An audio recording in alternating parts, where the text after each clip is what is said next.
अस्सलाम वालेकुम dear students, कल हम लोगों ने पढ़ा था कि बेंजीन जो है वो एलिफेटिक अल्कीन्स या फिर हमारे पास साइक्लो जो अल्कीन्स हैं उसके मुकाबले में ज़्यादा स्टेबल है और उसकी स्टेबिलिटी को हमने बाय कंपैरेटिव मेथड डिस्कस किया था। हाइड्रोजनेशन एनर्जी हम लोगों ने कंपेयर की थी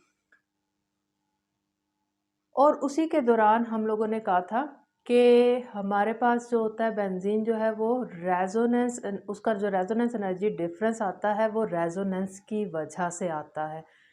रेजोनेंस क्या चीज़ है, आज हम लोग रेजोनेंस मेथड को डिस्कस करने जा रहे हैं कि रेजोनेंस क्या चीज़ होती है। असल में हमारे पास हर वो कंपाउंड जिसमें पाई इलेक्ट्रॉन्स पाए जाते हैं, ठीक है, पाई इलेक्ट्रॉन्स अगर हमारे पास कंजुगेट सिस्टम में मौजूद हो। कंजुगेट का मतलब है double bond single bond, double bond single bond, alternative positions पे हमारे पास डबल बॉन्ड और सिंगल बॉन्ड आ रहे हों या पाई इलेक्ट्रॉन किसी और शक्ल में मौजूद हो, ठीक है, तो वो जो है एक कंजुगेट सिस्टम बना लेते हैं और कंजुगेट सिस्टम की वजह से पाई इलेक्ट्रॉन्स होते हैं वो डीलोकलाइज्ड हो जाते हैं।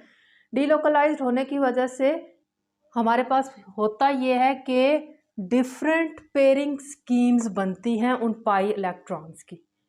मतलब वो पाई इलेक्ट्रॉन्स डीलोकलाइज्ड होके एक से ज़्यादा स्ट्रक्चर्स दे सकते हैं। वो जो एक से ज़्यादा स्ट्रक्चर्स बनेंगे उनको हम लोग रेजोनेटिंग स्ट्रक्चर्स बोलते हैं या कैनोनिकल फॉर्म्स भी बोला जाता है।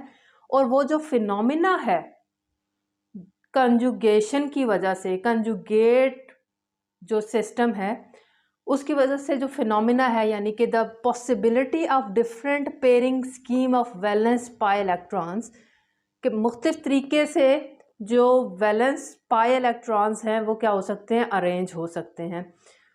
उस फिनोमिना को हम लोग रेजोनेंस बोलते हैं, ठीक है। यही डेफिनेशन आपकी बुक में लिखी हुई है। और उस रेजोनेंस के रिजल्ट में जो स्ट्रक्चर बनता है, द स्ट्रक्चर्स, जितने भी पॉसिबल स्ट्रक्चर्स बनते हैं उनको हम लोग रेजोनेंस स्ट्रक्चर्स बोलते हैं। उनको कैनोनिकल फॉर्म्स भी बोला जाता है।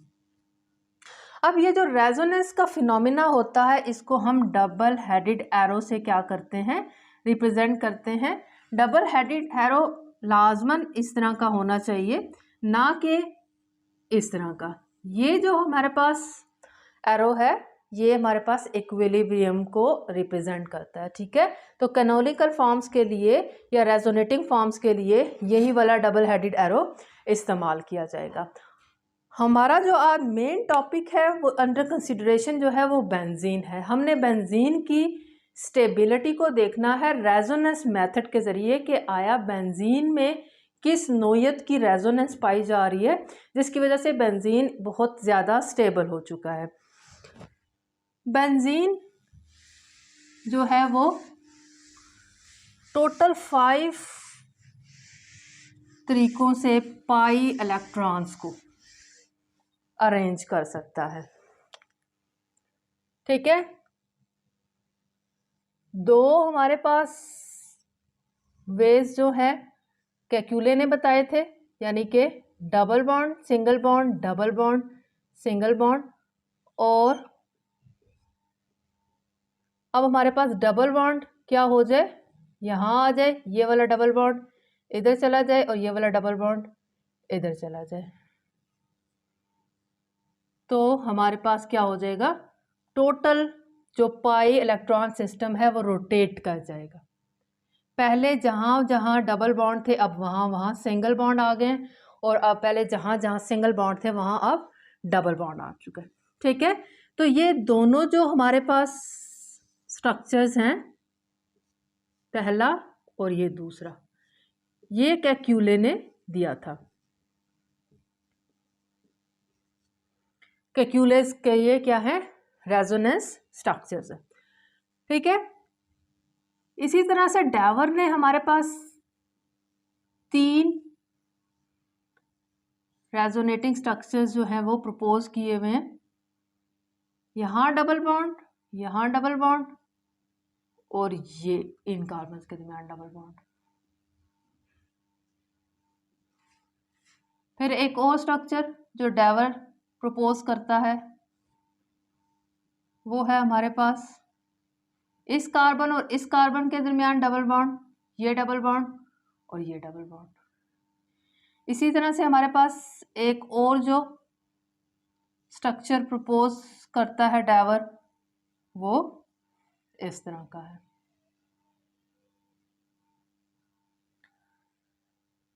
ठीक है, अब इसमें हमारे पास ये जो तीन, थर्ड, फोर्थ एंड फिफ्थ,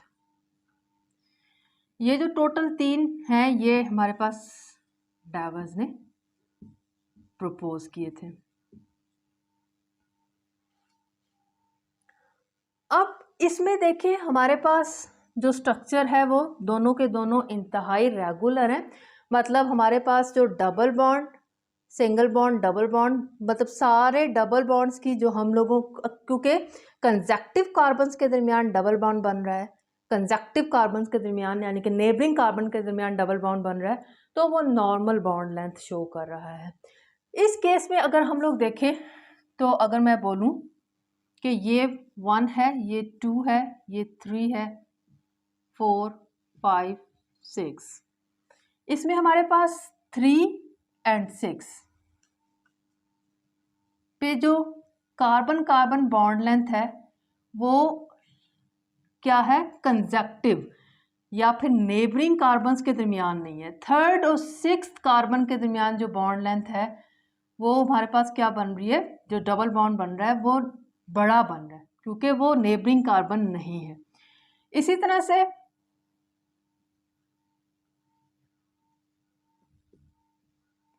अगर मैं यहां पर देखूं तो 2 और 5th इन दोनों कार्बन्स में ये जो डबल बॉन्ड बन रहा है ये नॉर्मल बॉन्ड डबल बॉन्ड से क्या है, लंबा है, क्योंकि ये नेबरिंग कार्बन्स नहीं बना रहे।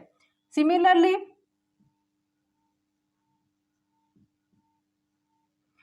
1 एंड 4 कार्बन के दरमियान यहां पर बन रहा है। ठीक है, तो इसका 1 और 4th जो डबल बॉन्ड है वो क्या है, नॉर्मल लेंथ से ज्यादा है। बाकी हमारे पास ये जो तीनों डबल बॉन्ड बन रहे हैं और नेबरिंग कार्बन्स के दरमियान नहीं बन रहे बल्कि ऑपोजिट कार्बन्स के दरमियान बन रहे हैं, तो ये नॉर्मल लेंथ से ज़्यादा होते हैं और एनर्जेटिकली अनफेवरेबल हैं।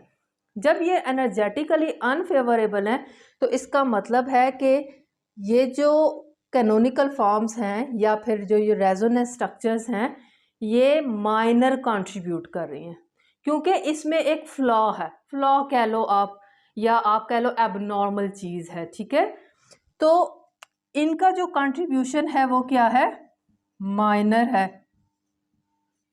Towards the stability of benzene. ठीक है, बेंजीन की स्टेबिलिटी की तरफ इसका माइनर कंट्रीब्यूशन है।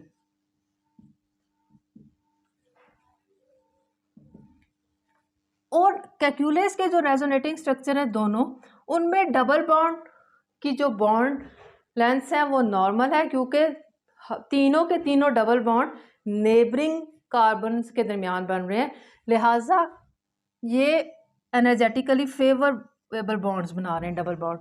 तो ये मेजर कंट्रीब्यूटर है।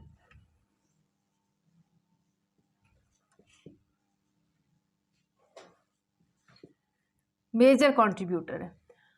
अब एक कंपाउंड जिसमें जितने ज़्यादा रेजोनेटिंग स्ट्रक्चर बनते हैं वो कंपाउंड उतना ही ज़्यादा स्टेबल होता है, और बेंजीन के केस में हमारे पास टोटल 5 रेजोनेटिंग स्ट्रक्चर्स बन रहे हैं, 2 कैक्यूलेस के बनते हैं और 3 जो है वो डावर के बनते हैं। तो इसलिए बेंजीन अच्छा खासा स्टेबल है, अच्छा खासा स्टेबल है, उसकी स्टेबिलिटी बहुत ज़्यादा है। अब क्वेश्चन ये रेज होता है कि क्या बेंजीन कैक्यूलेस स्ट्रक्चर जैसा है, यानी कि असल में बेंजीन का जो स्ट्रक्चर है वो इन दोनों जैसा है? नहीं, बेंजीन इन पांचों के पांचों स्ट्रक्चर्स का रेजोनेटिंग हाइब्रिड है। मीन वो इन पांचों के जैसा है, लेकिन इन पांचों में से कोई भी नहीं है एग्जैक्टली। मैं स्टेटमेंट को दोबारा बोल दूं, बेंजीन इन पांचों के जैसा है, इनसे मिलता जुलता है, लेकिन एग्जैक्टली इन पांचों में से कोई एक भी नहीं है। हाँ, अलबत्ता बेंजीन कैक्यूलेस के स्ट्रक्चर्स के, बेंजीन का ओरिजिनली जो बेंजीन का स्ट्रक्चर है वो कैक्यूलेस के स्ट्रक्चर के क्लोज है और डावर के स्ट्रक्चर्स के अवे है। मीन इसका कंट्रीब्यूशन कम है और इन दो जो कैक्यूलेस के रेजोनेटिंग स्ट्रक्चर्स हैं इनका कंट्रीब्यूशन ज़्यादा है। ठीक है, तो बेंजीन क्या है? Benzene is resonating hybrid. ये बहुत इंपॉर्टेंट टर्म है, resonating hybrid of 5 resonance structures. ठीक है, और सेकंड बात जो आपने याद रखनी है वो है more resonating structure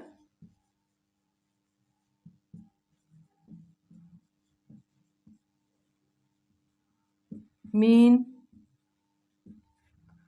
more stable is compound.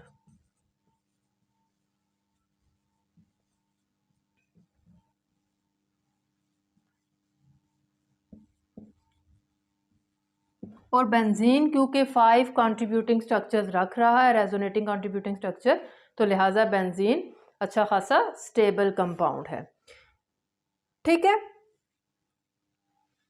अब हम लोग क्या कहते हैं, क्योंकि बेंजीन असल में इन पांचों स्ट्रक्चर्स में से एक स्ट्रक्चर की तरह भी नहीं है, तो हम लोग बेंजीन को या तो कैक्यूले की स्ट्रक्चर के तौर पे पेश कर देते हैं। मीन जब हम लिखते हैं, ख़ास तौर पे मैकेनिज्म्स लिखने होते हैं, तो हम लोग कैक्यूले के दोनों स्ट्रक्चर्स में से कोई एक स्ट्रक्चर इस्तेमाल करते हैं, क्योंकि benzene is more close to Kekule structure, not exactly alike but close to Kekule structure. ठीक है, और दूसरा तरीक़ाकार हमारे पास होता है बेंजीन को रिप्रेजेंट करने का, वो होता है कि हम हेक्सागोनल साइक्लिक बना के दरमियान में क्या बना देते हैं, एक रिंग बना देते हैं, और ये ऑफर किया था रॉबिन्सन ने। इस तरह से हम लोग उसको क्या करते हैं, बेंजीन को रिप्रेजेंट करते हैं। ठीक है, अब रेजोनेंस की वजह से क्या होता है कि बेंजीन के जो 6 के 6 कार्बन कार्बन बॉन्ड्स हैं वो क्या होते हैं, लेंथ में इक्वल होते हैं। जी स्टूडेंट्स, चूँकि बेंजीन जो है वो रेजोनेटिंग हाइब्रिड है, 5 स्ट्रक्चर्स का, 5 रेजोनेटिंग स्ट्रक्चर्स का, 2 कैक्यूले और 3 डावर के स्ट्रक्चर्स का, तो बेंजीन की जो कार्बन कार्बन लेंथ है वो ना ही अल्कीन जैसी है, यानी कि उसके सिंगल बॉन्ड जैसी है, ना ही अल्केन की सिंगल बॉन्ड जैसी है, ना ही अल्कीन के डबल बॉन्ड जैसी है, ना ही अल्काइन के ट्रिपल बॉन्ड जैसी है, बल्कि उसकी जो बॉन्ड लेंथ है वो डबल बॉन्ड और सिंगल बॉन्ड के इंटरमीडिएट एग्जिस्ट करती है। और ये रेजोनेटिंग स्ट्रक्चर्स की वजह से होता है, क्योंकि बेंजीन में कंप्लीट कंजुगेशन पाई जाती है। कंप्लीट कंजुगेशन के बारे में मैं आपको बता चुकी हूँ कि benzene double bond single bond, double bond single bond, double bond, मतलब कि रुकता नहीं है। Double bond single bond, double bond single bond, double bond single bond, फिर डबल बॉन्ड सिंगल बॉन्ड, दोबारा से अल्टरनेटिव डबल और सिंगल बॉन्ड स्टार्ट हो जाता है, तो इसको बोलते हैं कंप्लीट कंजुगेशन।